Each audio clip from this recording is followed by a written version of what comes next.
Hey guys, this is Jeff Stanek with Figured Out Baseball. Got a great Figured Out Baseball podcast for you today. We're being joined by Robin Lund. He's the pitching coach at the University of Iowa, of course, in the Big Ten. Very excited to get into this one. He's got such an interesting background, and he's gone through a lot of stuff that I'm really excited to talk to him about. I'll give you a background on Coach Lund before we jump into questions with him. He's originally from Peace River, Alberta, Canada. He graduated from Whitworth College in 1995. That's an NAIA school in Spokane, Washington.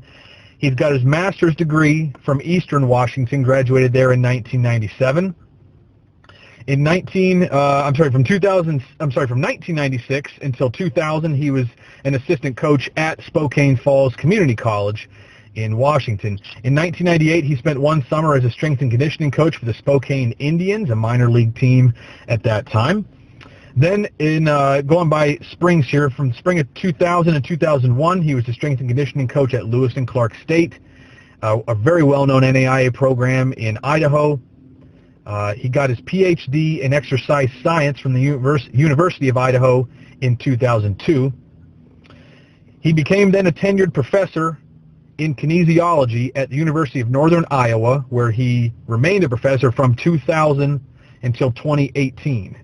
Now, during that time, he spent the springs of 2005 and 6 as a strength and conditioning coach at UNI for Coach Rick Heller, who is now the head coach at the University of Iowa. So he was the strength and conditioning coach for the baseball team there, Division I school in Iowa before UNI dropped their program.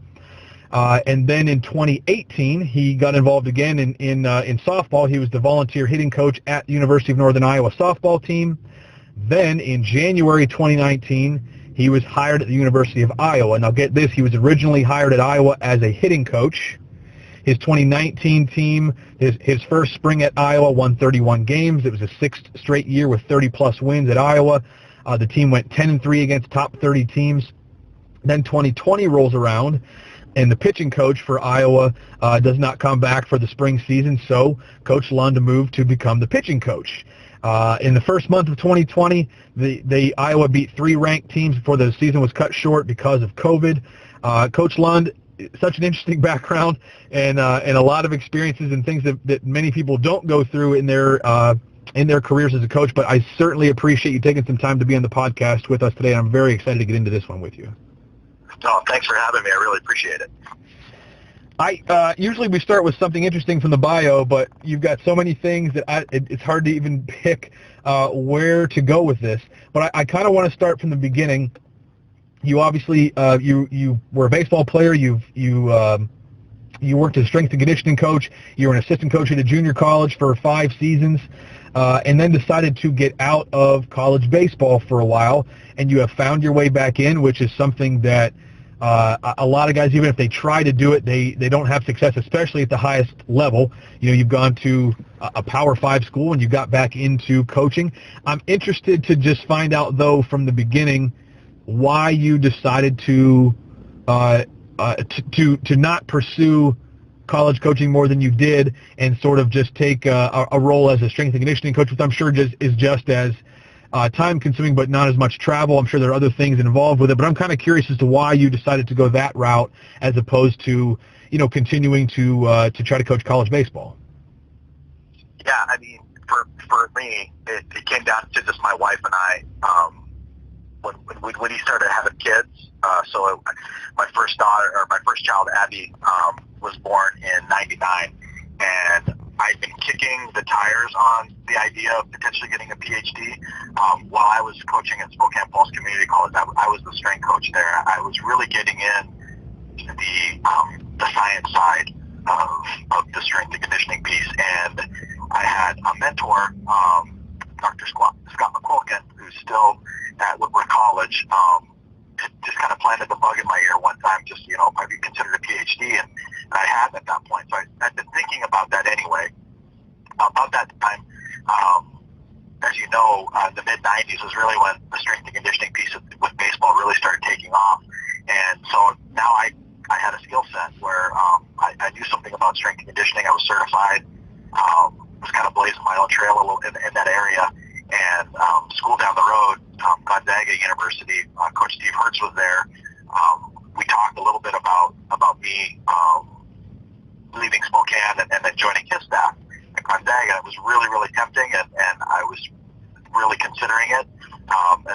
coach who wanted to coach Division I baseball. And then we also been talking about starting a family. We've been married a few years, and we really wanted to have kids. Well, right during that decision-making period, my wife got pregnant with our first child. And so something switched in my head where it was like, boy, I really want to coach her. I want to coach my own children. And, as a young couple, with all the recruiting and all the traveling all the time, I mean, we got along great. I don't want to paint a picture like we didn't get along. But if anything ever strained our relationship in any way, it was just all the time I spent coaching and recruiting. And so we just as a couple decided to transition away from baseball and start the PhD. And it was a wonderful job when it lasted. And lucky for me, I got a chance to get back in it. It's a great story, and it's something that, I just read a tweet today from a coach, a collegiate head coach who decided to get out of college coaching.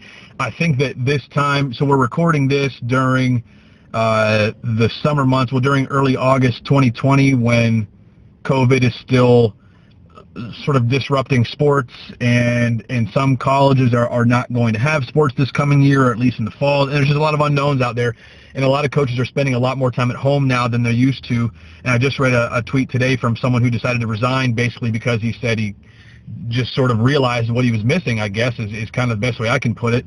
And I know that, coaches put a lot of time, more time than most people know, into, and recruiting is not just on the road, but into recruiting. But it's the time you spend on the phone. Kids now are allowed to text coaches, so it's you're like tied to your phone, and there's a lot of time put into that, and obviously a lot of time on the road to recruit. So I think that I think anybody that's gone through, that's coached any college sport, can look at what you did and had a family and think like, yeah, I get how he did that. What was that like for you to make that decision? I mean, obviously you were into the strength part of it. It's not like you didn't have a job or didn't have a fallback, but what was the emotion like for you at that time to be able to give up coaching to pursue something else for your family? Yeah, I mean, it was really hard leaving the game, and for 18 years. And if you add the time that I was getting my PhD, so call it 21 years, I wasn't coaching. I missed it terribly.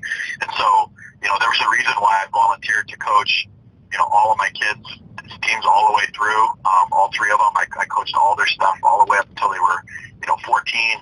Some summers, I was the head coach on 3 different teams sometimes. And then obviously the strength and conditioning piece was obviously really satisfying because it allows you to kind of keep your continue to interact with elite athletes and be a part of their growth and development. But, nothing replaces putting a uniform on and going to battle. And I just was at a point where my kids are older now.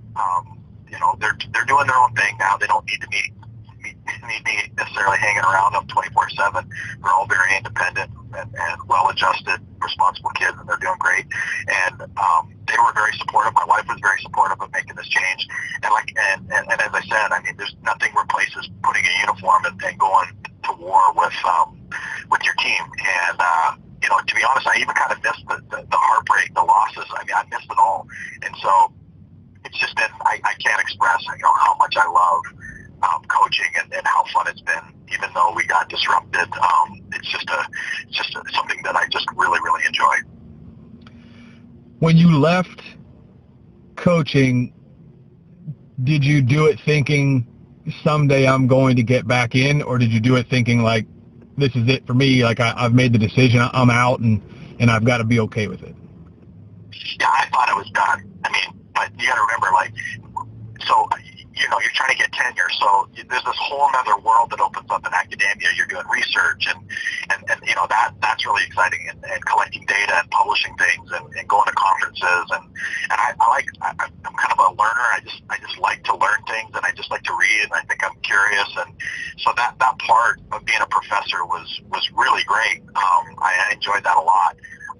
As you get older in academia, and as you become kind of more mature and become one of the more senior faculty, there's less of the things that you love to do, and there's more committee work and search committees and there maybe more government was feeling a little bit frustrated with where I was at professionally on the academic side, and I could just really feel the pull of coaching and just missing the competition. Again, my kids were getting older, so I wasn't coaching them anymore.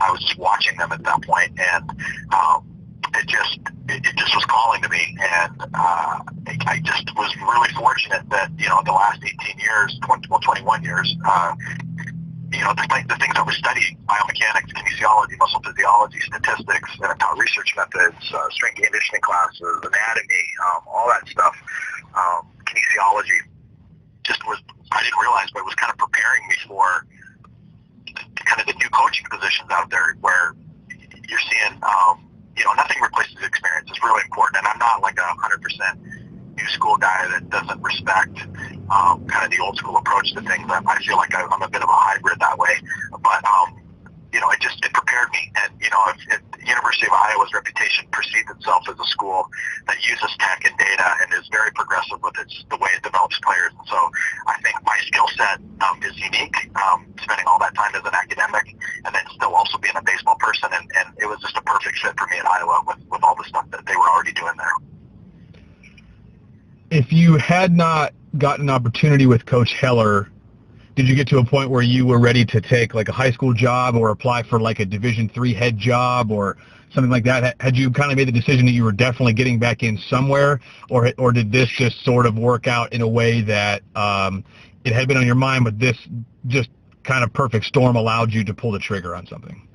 Well, yeah, that was the plan. I wanted to get back at the college level. That's why I agreed to be the volunteer at UNI with Brian Jacobs with the softball team that fall. It allowed, so I didn't have to quit my job.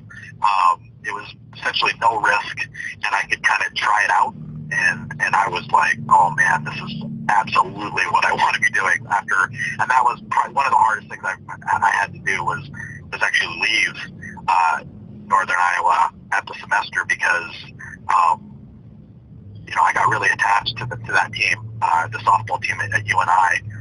They were just a wonderful group of girls, and it was an amazing coaching staff. And so leaving them was a really, really difficult thing for me to do. And so I knew I wanted out. I didn't think it would happen that quickly. I thought it would be something that would take 4 or 5 years. I had a daughter that was playing softball at Augustana. She was just finishing up the sophomore or just finishing up her freshman year at the time. So I just figured I'd watch her play for the next 3 years. I still had a couple of boys that needed to get through high school, and I was like, maybe I won't make this jump until they're all out of the house. But it happened about 5 years sooner than I was expecting. And we talked right before we started recording here just about your relationship with Coach Heller, but I'm interested in that as well. Coach Heller was a longtime head coach at University of Northern Iowa when you were there as a professor, and obviously you were his strength and conditioning coach, but just for a couple years, it sounds like. And you didn't actually coach for him, but he knew you as a strength coach. It is so curious how your relationship with him, what kind of an impression you made on him to be his strength coach, 15 years earlier, or whatever it was, 14 years earlier, and then you jump in to be his hitting coach. Can you talk a little bit about your relationship with Coach Heller, who's known in the baseball world to be someone with strong relationships with someone who doesn't forget about you once he knows you, someone who just a really good person in the game. Can you talk about your relationship with Coach Heller at UNI, and number one, what led you to want to coach with him, and number two, how in the world you talked him into bringing him on as a hitting coach when you hadn't even coached under him before? Because typically, a lot of times coaches will hire guys who they've coached with before and they feel comfortable with, but Coach Heller had not even necessarily seen you on the field before. So you mind talking about that relationship and just how it worked out that you got to be where you are? Yeah, sure. So when I graduated at when I graduated at Idaho, I had been applying all over the country, and one of the places where I landed an interview was the University of Northern Iowa. And so I flew out to Cedar Falls, interviewed, and was offered the position. And I got home, and we talked about it, and we ended up accepting that job. So as soon as I accepted the job, I went online. I found out who the head baseball coach was at Northern Iowa, shot him a quick email, introduced myself. We knew, how the baseball world is. Like, it's like 7 degrees of Kevin Bacon. Like, you can always find a connection. And so I let him know that I was coming and that I just wanted to be involved. And it was my hope that I would be able to, maybe collect some data with the players as I was trying to work towards tenure and try to help out in any kind of way. So I got there. We became, very fast friends. I mean, if anybody knows Rick, I mean, he's a really easy person to get along with. And he's a really good friend. He's a really loyal guy. And we hit it off right away. And just remained really good friends, even after the baseball team was dropped. Baseball was dropped in Northern Iowa when he went to, he actually got a quick job at Creighton. People don't know that. He was actually going to go to Creighton and be an assistant coach under Ed Service. And I helped him move to Omaha. It was really sad. And within, he was barely, I think, maybe in that house for maybe 2 weeks, and boom, he gets a job at Indiana State. And so I didn't move him to Terre Haute, that Indiana State hired the moving company to get him out there. But, even once a year when Rick was in Terre Haute, my family, we would drive out there and visit him once or twice a year. And then when he got the job in Iowa, obviously we were really happy, and because we were going to get to see them more often. And so I think Rick knows me as that I'm a good teacher. He knows that, and we've been in touch and we've talked baseball the whole time. And throughout the entire time that he was in Indiana State and Iowa and bringing on different, technology and applying science and data and these types of things to baseball, I was kind of the sounding board, a guy that he could call and talk about some of those things because of my background in that area. And so, just looking at the way the game is moving, it's, Rick's not the only guy that's hired some guys with maybe less baseball experience and more science experience. I mean, we're seeing that happen in pro ball left and right. And so the biggest hurdle was just talking the administration into hiring, giving a chance to me when I hadn't been actually coaching for as long as I did. So once they got in front of me and they were able to talk to me, I think they felt a little bit better. I think I did a decent job in the interview, and it all went from there. But I didn't realize that administration had to sort of sign off on someone. I kind of assumed that it was the head coach's decision, and this is the guy we want, and you got to sign here. But you actually had to talk to administration and convince them. Yeah, it's tricky, right? Because you've got these mountains of job descriptions that you've been writing for ever, and it's pretty standard. I mean, to coach at a Power 5, it's less about your education and it's more about your experience. And so Rick was asking them basically to write a completely different job description. That's not the right way of saying it. It's I didn't fit the mold of what the typical qualifications would be for a coach, if that makes sense. So it just was one of those deals where we just had to make sure everybody understood why I was coming and the skill set that I had, and make sure that it would work. Now, your skill set that you brought is, something that's obviously getting more and more popular in college baseball. Is just you see a lot of people getting degrees in kinesiology, or at least trying to understand that side of things, to understand movement and how bodies move and work. I saw a post. Now, this was kind of scary to me, just to be honest. I left college coaching in 2014 and felt like I was a pretty good college hitting coach. And then Justin Stone, actually, who's now I don't know what his role is with the Cubs now, but he's in the minor league system with the Cubs. He's a director of something or other. You probably know who I'm talking about. Yeah, no, he's great. But before Justin was hired with the Cubs, he was training kids and starting to train pro athletes and things like that. And I saw a post from him a while back that just kind of said, almost like, to be a good hitting coach or a pitching coach, you need to have you basically need to understand kinesiology. And something like that is scary for me as a person who's only got a bachelor's degree in journalism. I still kind of try to study things, or try to watch things, try to learn and understand and whatever. But it's really becoming a thing in college baseball where, especially, I feel like as a pitching coach, you do need to understand a lot of these things.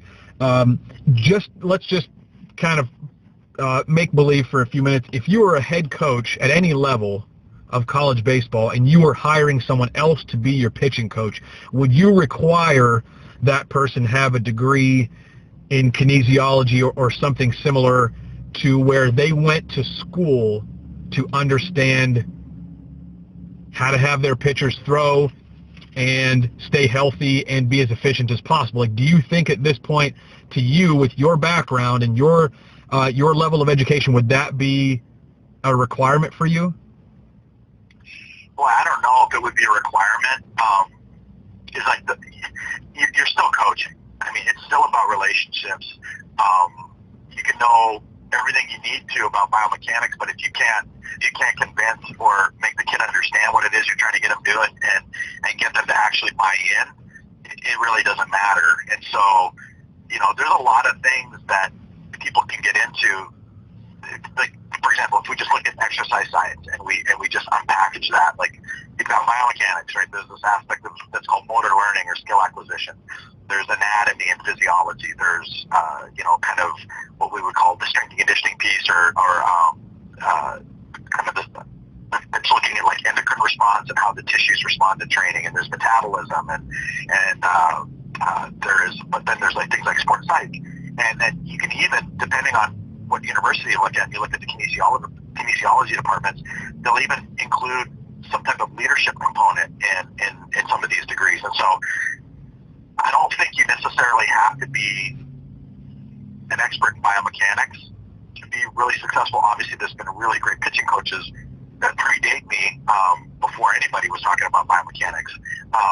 I think you just need to get really good at something, right? You need to find what your niche is and what your passion is, and then get in there and dig deep. And so we know there's coaches that are extremely effective that maybe don't spend as much time studying the technical side of movement, but are just unbelievable culture guys, right? And really great with relationships and get kids to buy in and play really hard. Those guys can be really, really successful. So, I don't know if I would want to pigeonhole, that position to just somebody who's got a skill set that's similar to mine. I think I would probably look for somebody who's really dynamic and a great relationship builder, and then maybe at the end, if it's a tiebreaker, maybe that would be a tiebreaker. What does your background in kinesiology do for you? What kind of an advantage do you think that gives you, especially to be able to flip from a hitting coach to a pitching coach? I'm sure a lot of that, I don't know what you coach, I guess at Spokane Falls, but I know that you have another background, a lot of background as a hitting coach. How did the background in kinesiology help you to jump into being a pitching coach and just help you to really have a grasp for that side of things, and then just kind of use your feel for the game as far as sort of game management and game preparation and things of that nature? Can you just talk about how your degree in kinesiology has helped you to be prepared, to be a hitting coach and then a pitching coach at Iowa?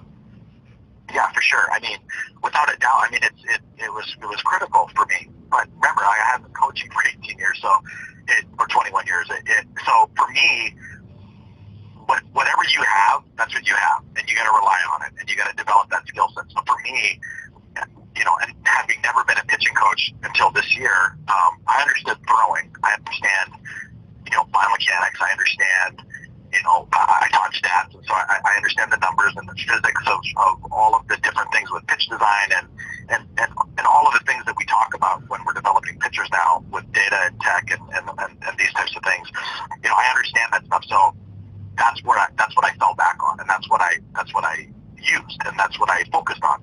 So I'm not going to try to develop a skill set, something from scratch. I'm going to use what I have to the very best of my ability and try to make that thing work for me. So that's what I did. And you got to remember too, like the one thing that I probably, the one skill set that I've developed above all of them has just been teaching, right? I've taught I have no problem getting in front of, hundreds and hundreds of people and giving talks. Those things don't bother me at all. I don't even bat an eye anymore at that stuff. And I've had a lot of practice at taking, difficult concepts in biomechanics and difficult concepts in motor learning and these subject areas and making them digestible, right, to young people. And so, without, it's just something that I've developed, and I've been recognized. I was recognized you and I as a pretty effective teacher through teaching evals and various awards and whatnot. And so that skill set is probably the one that was the most important to me. Like, like, again, I mentioned earlier, you can know all this stuff, but if you don't have the ability to get it through to the kids you're coaching, it's not really worth much. So I think that says a lot about Coach Heller, that he was willing to hire you, because I know just from, maybe it's changed in the last 6 years since I left college baseball, but I know that there are a lot of coaches out there who, would not have even given you the time of day, would not have even had a conversation with you because you lacked things on the resume that they wanted to see, even though you obviously have some things that a lot of guys out there absolutely do not have, as far as your degrees, as far as your time in the classroom, which obviously you have really really honed your craft at teaching, and getting people to understand things like biomechanics that pitchers need to understand to a point. Anyway, I think it says a lot about Coach Heller, and I think that it should hopefully open the eyes of other head coaches out there, as far as just hearing people out, that have maybe a different background. Like you said, they have a very specific skill set that's developed, and there are ways to translate things you've done outside of baseball to the baseball field, assuming that someone has a baseball background, which you do. I just think it's all really interesting to me, and I think it says a lot about who Coach Heller is, and as a person, and just how open-minded he is. And the fact that you guys had a history and knew each other is one thing, but I mean, he's not at a high school here. He's at a major Division I school that has got to win, or he's going to be out of a job. So obviously, it was more than just a friendship there. He obviously, thought that you could take what you have been doing for the last 18 years, 21 years, and translate it to success on the baseball field. How did the players react to you when you got there? I know that players have social media, and that players, have Google, and they can figure out who you are and what your background is. How did the players react to you being hired when you first got to Iowa? They were great. It was really hard because I got there in January, and so there was already an entire system was put in place. Like, so the ship is sailed. Like, I wasn't, when I first got there, my job wasn't necessarily to be. It's hard to explain this. Like, I'm not there to save anything. Like, the ship is sailed. This team's good. This team's going to win games. These kids are going to hit because a really good system was put in place in the fall. So my main job was to get to know everybody, build relationships, and try to learn the system, which is a great opportunity for me. I mean, it was perfect for me because, like I said earlier, I like to learn. And so, getting into some areas that I wasn't as familiar with, pitch recognition and some of the vision stuff that we do in Iowa was really progressive and really advanced. And these are some things that I didn't know much about. So for me, it was a lot of listening and a lot of learning and just building relationships with the kids. And we have awesome kids at Iowa. They were very accepting.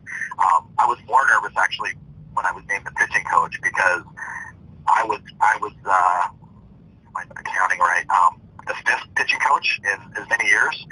So some of those kids, it's like every year they've had a different pitching coach, and then now it's like, they give the job to Robin, who's never been a pitching coach. Like, what the heck is going on? And so I was really, really nervous about that. That it really did. It caused some anxiety for me. And I reached out right away to our captains, Grant Leonard and Grant Judkins, two Grants, called them in, and they couldn't have been nicer. Like, they were very happy. All the kids were texting me, like, on their own. They were just shooting me texts about how excited they were that I was going to be working with them. And as soon as I had that, then I just went to work, and it was easy. Had I not had that, I think I would have been fine, but it would have been a lot more nerve-wracking, and it would have been miserable, to be honest. But so the kids made it easy on me for sure. Can you recall that initial conversation with Coach Heller?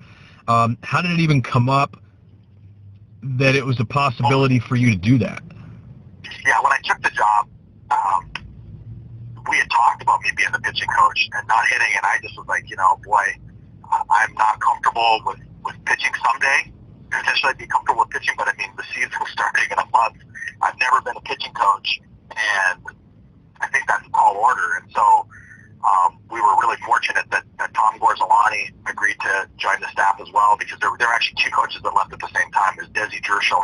Pagliaccio, both left to work with the Yankees, the New York Yankees. And so with Tom agreeing to come on and just get us through the spring, he did a great job, and the guys loved him. And you kind of talked about the season that we had. We had a pretty good season. We were in the top 25 right up until the last week of the regular season. And so we kind of rolled the dice, and, we thought maybe that the third assistant would get passed. And if that was the case and Tom decided not to come back, that there'd be a third assistant, that we would use that line to hire another pitching coach.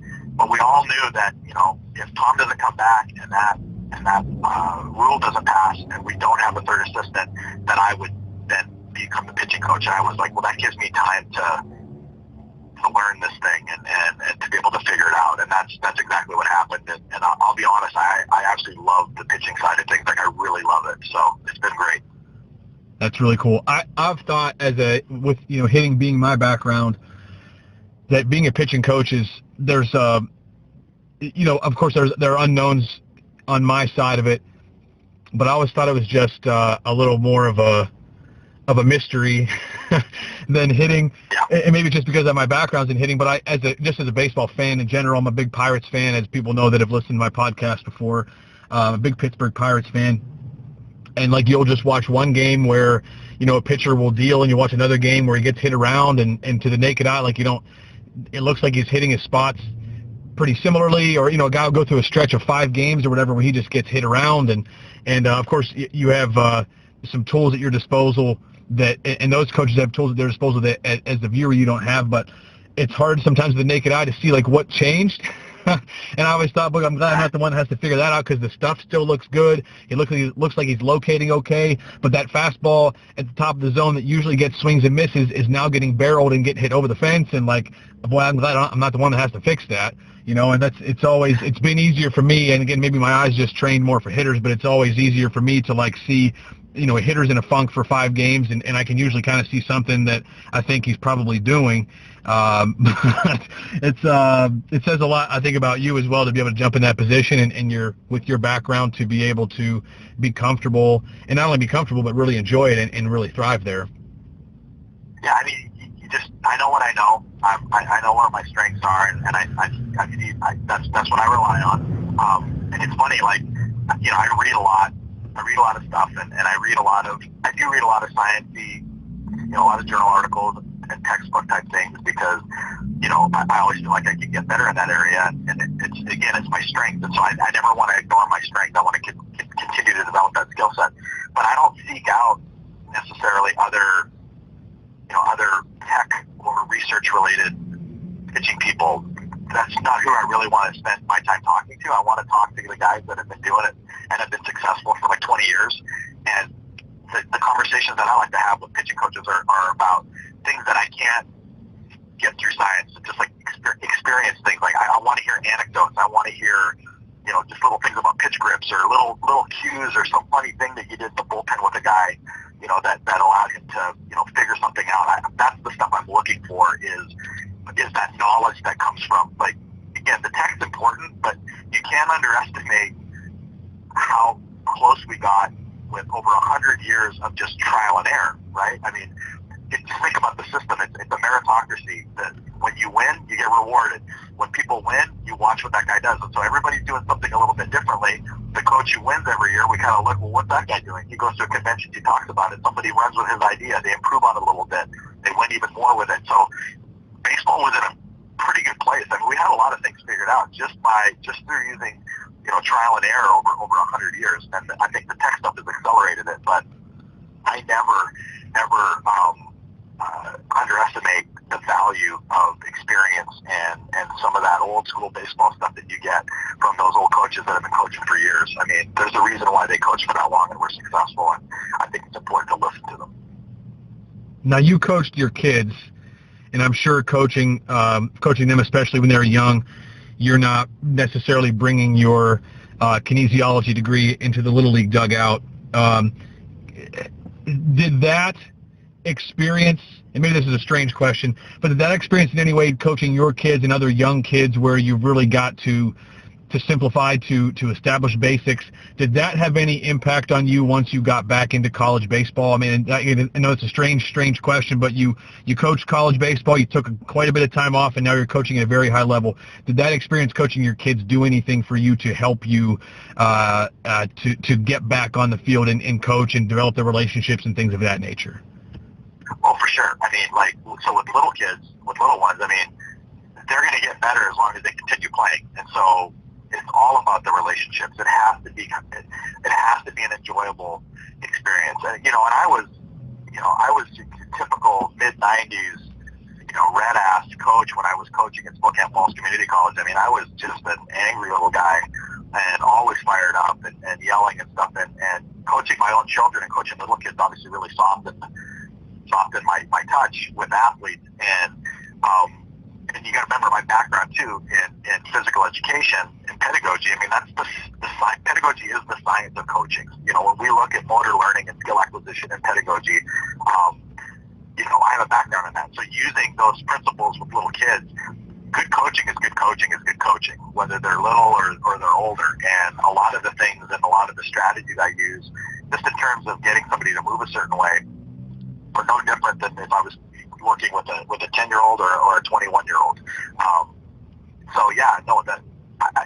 I think it was important that I coached my kids because it allowed me to continue to develop, that skill set, the ability to pass that information along. Again, to really young kids, you really got to simplify things, right? I think it helped me. I think it helped me a lot. You've got to be careful with those big words with the little kids around you. That's one thing that I think guys that have the science background, the guys that are really successful on the field are the ones that can dumb it down for the people like me who don't have the science background. And if you can make those people understand and give me a good, clear picture by using everyday language and terminology that I'm used to without trying to talk over my head, without trying to let me see in one sentence, like, oh, this guy must have a doctorate because he's using words I've never heard before. Like, I think that's a legitimate skill, and I'm sure that coaching the little ones helped with that. If we can talk about youth baseball just for a few minutes, and this is a little bit switching gears from what we were talking about, but there's a lot happening in youth baseball right now. Kids playing too many games, kids playing all year round, pitch counts at high levels are a big thing that I don't know that a lot of youth coaches necessarily have a great outline or a great answer to. Is there anything in youth sports today? I know your kids aren't there anymore, but I'm sure you at least hear some grumblings or know people that still play at youth levels, or at least see things on social media or whatever it may be. Is there anything today in youth baseball that really concerns you more than anything else? Obviously kids are getting hurt, and not just like, we all had sore arms when we played, we'd get sore arms too. But like kids are having, surgery, it seems, at relatively young ages. And I think the pitch count rules that are being put in, I think are a good start. But it's kind of, it might be a little oversimplifying things a little bit. Having said that, you're trying to also execute this, whatever it is that you come up with that you're going to try to reduce injuries. This thing has to be executed nationwide, and so that becomes really difficult if it's a complicated thing. So I understand why you go to pitch count, right? That's an easy thing, I think, to enforce and to get people to understand. But every little kids they're all different, and some kids can tolerate more throwing more so than others, and you have to look at the efficiency of the throwing mechanics as well. I mean, somebody with some problems with their arm tap are more likely to get injured if there's an improper ramp up, whereas somebody who has a really efficient arm and really efficient arm action and a low stress arm action can probably get away with throwing more pitches and then maybe not being ramped up appropriately. And so I think just getting that education out there. The problem here is there isn't any type of national coaching program. Like, and I'm not saying, some of these other countries have the answers, but like in Canada, for example, they're like level 1 through 5 coaching certifications you get in all the sports. So if you wanted to coach baseball, you need to get your level 1, and then as you climb it, if you want to coach older and older kids and at a higher and higher level, you have to continue to get these certifications. And so, we don't really require anything of anybody from our coaching standpoint, and that's a slippery slope. I'm not saying because that's gonna create other problems, but people just need to understand that when you're coaching young boys, that when you're building them up and you ask him to throw 80 pitches in a baseball game when he's never thrown 80 pitches before, you can't do that. And so, and it's not that people have bad intentions; they just don't know. So a lot of it is just the throwing volume and not ramping kids up properly. Building things up. And yeah, it's hard. And I'm not trying to blame those Little League coaches out there. Bless their hearts to volunteering. We need more people to volunteer, but there's some pretty simple concepts that if those things can just get communicated to those coaches. I believe most of them have good intent and don't want to hurt kids. I would say all of them don't want to hurt kids, and so a little bit of knowledge I think could really help them out. You talk about ramping up. Can you talk? Can you explain to people that are listening what that means and why that's maybe more important than even just a hard pitch count number as far as preventing injuries? Yeah, so like if we look at some of the workload management research and full disclosure, some of this workload management research is coming under fire. It's a relatively young area of study, and it's not perfect, and there's some critique in there, and some of it's well deserved, some of it's not, but that's for another podcast.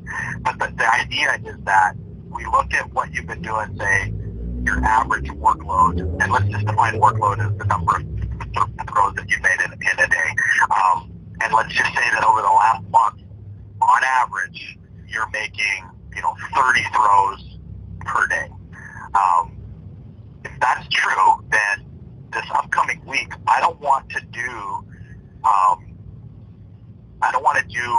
significantly more work that week than what I've been accustomed to, say, the previous 4 weeks. So there's this idea of what we call chronic workload, which is what have you been doing the last month? And then acute workload, which is what are you doing this week? And you don't want the work that you're doing this week to be 1.3. This is a number. This is where things get, the critique is. But generally speaking, the research says that we don't want to do 1.3 times the amount of work this week than we're accustomed to doing the previous 4 weeks. And so, if you just start arbitrarily at, say, throwing 15 pitch bullpen, 1.3 times that is about, is another, maybe three pitches, maybe 4 pitches.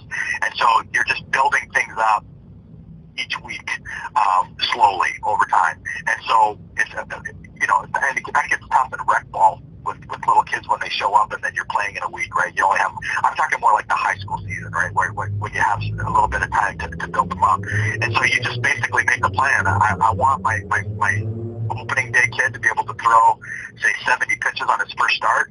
That means the week before, when his 10 or his live set getting ready to go, he needs to have thrown 70 pitches. And maybe the week before that it was, 60 pitches. The week before that it was 50, then 40, then 30, and maybe we started at 10 or 15. But you just build them up each week so that the tissues have a chance to adapt, and the entire body, the systems have a chance to adapt.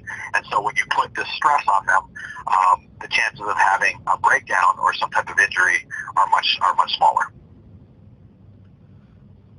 Well, I feel like there are about 10 ways we can go from this, and I know we're kind of pressed on time here, but I'll try to maybe ask 1 or 2 more questions if that's okay with you. Oh, sure, yeah.